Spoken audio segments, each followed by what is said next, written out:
Bon, décortiquons tout ça. Quiconque a déjà essayé de faire un sprint sur une plage de sable sec connaît parfaitement cette sensation très spécifique. Oh oui, cette fameuse brûlure dans les mollets. Exactement. Les mollets qui semblent prendre feu, les pieds qui s'enfoncent à chaque appui, on a vraiment l'impression d'investir une énergie absolument titanesque pour avancer à la vitesse d'un escargot asthmatique. C'est le mot, c'est épuisant. C'est une expérience épuisante, mais l'idée d'utiliser cette fatigue, cette friction exacte, pour optimiser de manière chirurgicale les performances d'athlètes de haut niveau sur un vrai terrain de football en herbe, c'est profondément contre-intuitif. Carrément. C'est même l'inverse de ce qu'on a l'habitude d'entendre. Ouais. Et aujourd'hui, la mission de notre analyse approfondie, c'est de comprendre pourquoi cette friction est en réalité une arme redoutable. On explore une étude de 2024 qui s'est posé une question assez surprenante. Et si la meilleure façon de devenir explosif sur du gazon, c'était de s'entraîner dans le sable? C'est une question géniale. N'est-ce pas? Cette recherche fascinante, elle s'intitule, alors accrochez-vous pour le titre, Effects of Sprint Interval Training Surface on Physical Fitness Attributes of Collegiate Female Soccer Players Identifying Individual Responses to Training on Grass, Sand and Land Surfaces. Elle a été menée par Jun Zhang, Eodong Wei et Chao She. Des chercheurs très pointus dans ce domaine. Tout à fait. Et ça a été publié dans le très respecté Journal of Sport Science and Medicine, donc c'est du très solide. C'est un point de départ fantastique pour comprendre la physiologie moderne, tu vois. Dans la littérature sportive, ce qu'on appelle l'entraînement par intervalle de sprints courts, souvent abrégé en SSIT, c'est pas vraiment une nouveauté. Ouais, on sait que les sprints courts, ça marche. Exactement. Il est largement prouvé que ça améliore l'explosivité et l'endurance. Mais ce que Zhang et ses collègues ont remarqué, c'est une lacune massive dans la manière dont les préparateurs physiques appliquent cette science sur le terrain. C'est-à-dire, Ils font quoi de travers? en fait, on se concentre à fond sur les chronomètres, sur les temps de repos, la fréquence cardiaque, mais on ignore presque toujours une variable fondamentale de l'équation. La nature de la surface sous les pieds de l'athlète. Ah oui, le sol sur lequel on court, tout simplement. C'est ça. Isoler cette variable pour observer ses impacts physiologiques et biomécaniques, c'est tout l'enjeu de cette publication. Bon, le cadre est posé. Mais pour vraiment saisir la portée des découvertes biomécaniques qu'on va aborder, faut d'abord disséquer la manière dont cette expérience a été mise en place. Ouais, la méthodologie est super importante ici. Parce qu'on ne peut pas comprendre l'adaptation du corps si on ne comprend pas précisément à quel stress on le soumet, quoi. Du coup, comment les chercheurs ont structuré cette intervention? La méthodologie, elle est d'une grande rigueur. L'étude a suivi 40 joueuses de football universitaire. C'est un détail crucial parce que ça fournit un échantillon très homogène. Des filles qui ont le même rythme de vie, en gros. Voilà. On parle de jeunes femmes qui partagent des charges d'entraînement, des habitudes de récupération et des rythmes très similaires. Ces 40 athlètes, elles ont été réparties de façon aléatoire en 4 groupes de 10. Ok, 4 groupes. Je t'écoute. Un groupe réalisait l'intervention sur du sable, un autre sur du gazon naturel, un troisième sur une surface en dur, genre piste d'athlétisme en terre, et enfin un groupe de contrôle qui ne modifiait absolument rien à ses habitudes. D'accord. Et ça a duré combien de temps tout ça? L'expérience a duré 7 semaines complètes. Et il faut bien préciser que ce programme spécifique de sprint, il venait s'ajouter à leur entraînement de foot habituel. Elles continuaient leurs 3 séances hebdomadaires de tactique, de technique et tout ça. Et c'est là que le protocole devient intriguant. Et pour être honnête, c'est aussi là que je bloque un peu. Ces athlètes devaient exécuter ce fameux entraînement juste après leur échauffement. Le volume semble colossal. 4 séries de 10 répétitions. Ouais, ça fait 40 sprints en tout. Mais c'est la durée de la répétition qui me laisse super perplexe. Le protocole exigeait un sprint à effort maximal, un all-out total, de seulement 5 secondes. Juste 5 secondes? Suivi de 50 secondes de récupération et 3 minutes de pause entre les séries. Attends une seconde. 5 secondes d'effort. Je sais, ça paraît dérisoire. Oui. Quand on cherche à bâtir une machine cardiovasculaire pour tenir un match de foot de 90 minutes, on imagine des séries de courses qui brûlent les poumons pendant longues minutes. Comment un effort qui dure, le temps de dire une phrase, peut déclencher la moindre adaptation métabolique sérieuse? C'est une réaction hyper courante, rassure-toi. Parce que ça bouscule complètement les anciens dogmes de la préparation physique. Historiquement, le consensus voulait que le système aérobie, celui de l'endurance, ne se développe qu'avec des efforts prolongés. Courir longtemps pour durer longtemps, la logique basique, quoi. Voilà. Mais la physiologie cellulaire nous raconte une histoire bien plus nuancée. En fait, ce qui compte ici, c'est pas la durée de l'effort, c'est son intensité supramaximale. Plongeons dans la chimie du muscle un instant, si tu veux bien. Vas-y, je mets ma blouse blanche. D'accord, l'ATP. Et pour les efforts explosifs de quelques secondes, le corps utilise aussi une sorte de batterie de secours. Elle est extrêmement puissante, mais très très petite. C'est la phosphocréatine. Donc, pendant ces fameuses 5 secondes de sprint absolu, la joueuse vide complètement son portefeuille d'ATP et épuise sa batterie de phosphocréatine. Tout à fait. C'est un épuisement massif et brutal de toutes les réserves anaérobies, c'est-à-dire sans utilisation d'oxygène. C'est une vraie crise énergétique au niveau cellulaire. Ah, je vois le truc. Et c'est précisément là que la magie opère. Une fois les 5 secondes terminées, le corps entre dans sa phase de récupération, qui dure 50 secondes, pour resynthétiser cette phosphocréatine et cet ATP en prévision du sprint suivant. Le système anaérobie, il est incapable de s'en charger tout seul. Donc, quelqu'un d'autre doit prendre le relais. Exactement. C'est donc le système aérobie, celui qui utilise l'oxygène, qui doit s'allumer et travailler à plein régime, un peu comme un générateur surpuissant, pour rembourser cette dette énergétique en moins d'une minute. Ok, c'est brillant. On crée une sorte de trompe-l'œil physiologique, en fait. On utilise un effort anaérobie extrêmement court pour forcer le système aérobie à travailler en panique pendant la phase de repos. C'est une super façon de le formuler. Et l'avantage de plafonner l'effort à seulement 5 secondes, c'est qu'on évite la fatigue nerveuse centrale écrasante que provoquent les sprints plus longs. Ah oui, parce qu'au bout de 20 secondes, ta foulée se dégrade, tu commences à zigzaguer. Voilà, là, l'athlète conserve une qualité de mouvement parfaite, sa mécanique de foulée reste intacte et elle reste motivée à chaque répétition. On maintient la qualité de la contraction musculaire sans dégrader le schéma moteur. Si cette mécanique de dette et de remboursement énergétique fonctionne à merveille pendant l'entraînement, comment ça s'est traduit sur les capacités athlétiques pures? Parce que c'est le moment d'aborder les résultats sur l'explosivité et les données sont, pour le moins surprenantes. Ouais, elles ont choqué pas mal de monde. Au terme des 7 semaines, si tous les groupes ayant fait les sprints ont progressé par rapport au groupe de contrôle, le groupe s'étant entraîné sur le sable a complètement écrasé les autres sur le saut vertical. Le fameux test CMJ, le Counter Movement Jump. C'est ça. Le groupe sable a enregistré une augmentation de 9,6% de sa hauteur de saut, contre seulement 5,2% pour le groupe qui a sprinté sur la terre dure. Presque le double, ouais. Et physiologiquement, ça me pose un vrai problème de logique.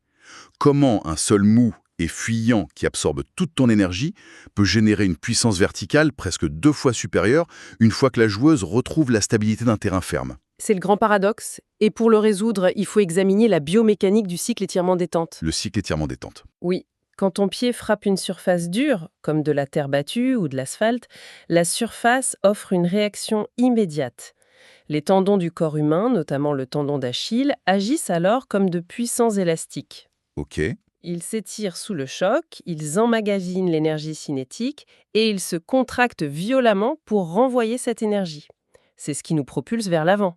Sur un sol dur, une grande partie du travail est gratuite, entre guillemets, grâce à cette restitution d'énergie élastique. C'est comme si on faisait rebondir un ballon de basket sur du béton. Le sol fait la moitié du travail pour le faire remonter. C'est une comparaison très juste. Maintenant, imagine faire rebondir ce même ballon de basket sur une plage. Ah il s'écrase lamentablement. Pas de rebond. Exactement. Sur le sable, cet effet de ressort élastique des tendons est complètement annulé.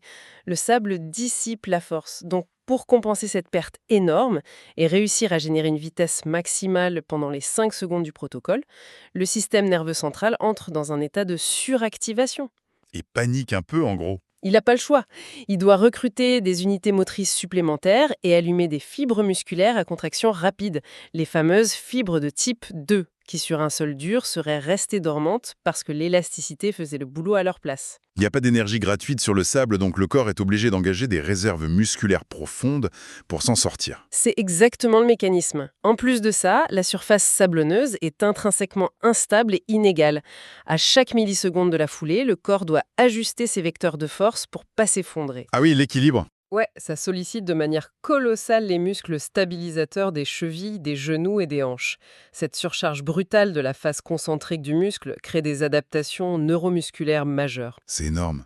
Et donc, lorsque cet athlète dont le système nerveux s'est habitué à recruter massivement toutes ses fibres pour vaincre le sable, retourne sur la pelouse ferme d'un vrai terrain. Le corps bénéficie à la fois de son élasticité naturelle retrouvée et de ce nouveau moteur surpuissant qu'il a bâti sur la plage. L'explosion est inévitable. C'est mathématique. D'ailleurs, les données de l'étude confirment bien cette mécanique, puisque cette explosivité accrue, elle s'est aussi manifestée par de bien meilleurs temps sur le sprint linéaire de 20 mètres et sur le test d'agilité Illinois. Celui qui mesure les changements de direction, oui. L'instabilité crée la puissance. C'est fascinant. Toutefois, ça nous amène à une autre contradiction apparente. L'explosivité, c'est capital pour gagner un duel, on est d'accord. Mais le football est un sport d'endurance qui s'étire sur 90 minutes. C'est sûr. Si le sable exige un recrutement musculaire massif et épuise l'organisme beaucoup plus vite, la logique voudrait que ça dégrade l'endurance à long terme. Comment on peut courir plus longtemps si le corps apprend à s'épuiser plus intensément? C'est vraiment la question centrale qui a intrigué les chercheurs. Et pour évaluer cette capacité aérobie et l'endurance spécifique au foot, ils ont utilisé le fameux test yo-yo IR1. Ah, le test navette. Il réveille de vieux traumatismes chez quiconque a passé des cours d'éducation physique au lycée, celui-là. On s'en souvient tous. On court entre deux lignes au rythme de bips sonores qui s'accélèrent impitoyablement jusqu'à l'effondrement total. C'est bien ce test redoutable qu'on appelle souvent test de Luc Léger. Dans ses variantes, c'est vraiment l'outil de référence absolu pour mesurer la capacité d'un organisme à récupérer d'efforts intenses répétés. Et qu'est-ce que ça a donné? Eh bien, les résultats brisent complètement le mythe de l'épuisement que tu évoquais. Le groupe entraîné sur le sable a vu sa distance parcourue exploser avec une amélioration de 14%. 14%. Ouais. En comparaison, les joueuses entraînées sur l'herbe ou sur la terre dure ont plafonné à des progrès d'environ 11%. Une différence de 3% à ce niveau universitaire, c'est énorme. C'est la différence entre une joueuse qui presse à la 85e minute et une autre qui marche les mains sur les hanches. Absolument. Et qu'émet le mécanisme chimique derrière cette supériorité intervalle? Pourquoi l'effort extrême sur le sable forge une meilleure endurance? La réponse, elle se trouve au niveau cellulaire, et plus précisément dans la gestion des déchets métaboliques. On a établi que courir sur le sable demande une dépense énergétique colossale. Ouais, le moteur tourne à fond.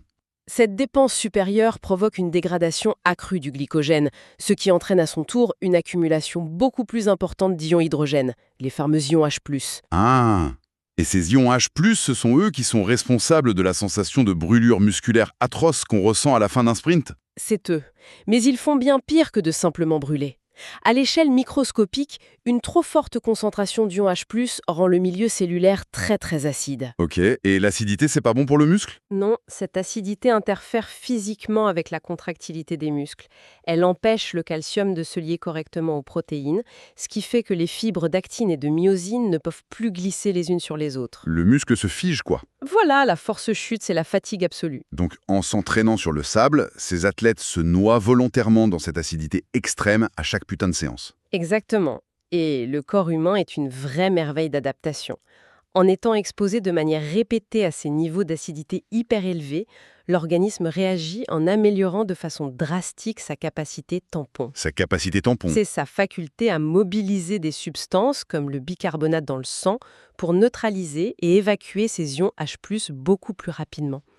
Pour reprendre une image mécanique. J'adore les images mécaniques. C'est comme si on équipait un matin d'un système d'échappement beaucoup plus large et performant.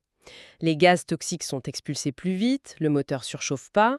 Ainsi, le jour du test yo-yo ou pendant un match prolongé, la joueuse entraînée sur sable peut tolérer une beaucoup plus grande charge de travail avant que l'acidité ne bloque ses muscles. Son seuil d'épuisement est repoussé. Exactement. D'accord, l'adaptation métabolique est claire, on force le corps à gérer le pire scénario chimique possible et il devient redoutablement efficace.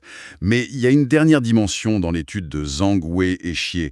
C'est une section qui regorge de termes statistiques un peu rudes, quoi. Oui, les fameuses statistiques. Comme le coefficient de variation, le CV, et les résidus individuels, les IRS.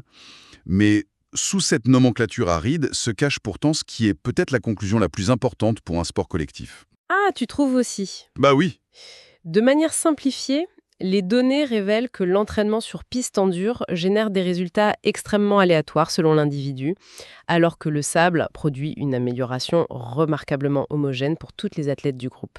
C'est vraiment le point d'orgue de cette recherche. Les IR et CV, ce sont des outils statistiques qui mesurent la dispersion des résultats autour de la moyenne. Et sur la terre dure, la variabilité était immense. C'est-à-dire ? Une joueuse pouvait voir son explosivité augmenter de 8%, tandis que sa coéquipière, qui suit exactement le même protocole, ne progressait que de 2%. C'est hyper frustrant. Et à l'inverse, sur le sable, le groupe entier a progressé en bloc serré. La variation individuelle était vraiment minimale. Plutôt que de voir ça comme un simple tableau de chiffres, reprenons une analogie automobile. L'entraînement sur Terre, dur, ça s'apparente au réglage du moteur d'une Formule 1 ultra sensible sur un circuit bosselé, tu vois. Je vois très bien. Les résultats vont dépendre d'une myriade de détails microscopiques propres à chaque pilote.